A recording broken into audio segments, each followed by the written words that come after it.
शांडिल गोत्र पुण्यस्य वेंकटेश नाम देशस्य अंजुला नाम देशस्य जोशना नाम देशस्य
ప్రజలందరూ జరుపుకుంటున్నారు.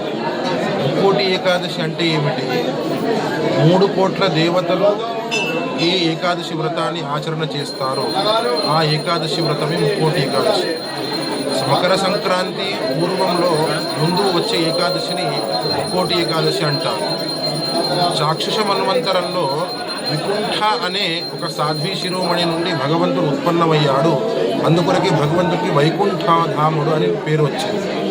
ఈ వైకుంఠ ఏకాదశి నాడు ఎవరు ఈ ఏకాదశి వ్రతాన్ని చేస్తారో వారికి సంవత్సరంలో ఎన్ని ఏకాదశులు వస్తాయి అంటే 24 ఏకాదశులు వచ్చే ఫలితము భగవంతుడు కృపాప్రసాదంగా ఇస్తాడు. ఏకాదశి వ్రతం అనేది చాలా గొప్పదైన వ్రతం. ఏకాదశి నియమంలో చెప్తూ శాస్త్రం చెప్పింది కదా, మీరు ఏ వ్రతాన్ని చేస్తారో చెయ్యరో శాస్త్రం ఒప్పుకోదు. కానీ ఏకాదశి వ్రతం ఎవరు చెయ్యరో వారికి ముక్తిని భగవంతుడు ఎప్పుడు ప్రసాదించడు. పూర్వం అంబరీష్ అనే రాజు ఉండేవాడు.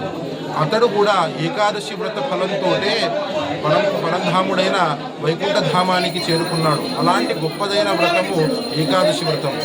ఈరోజు మా గోవింద మహారాజ్ మఠము నుండి ఈ ఏకాదశి వ్రతాన్ని ఎవరు చేస్తున్నారో వారిపైన రామచంద్రుని కృప, ప్రత్యక్షంగా కలియుగ ప్రత్యక్ష దైవమైన భూనీలా సమేతుడైన వెంకటేశ్వర స్వామి కృప పరిపూర్ణంగా ఉండాలని కోరుతూ ముగిస్తున్నాను. జయ జయ రఘువీర సమర్థ.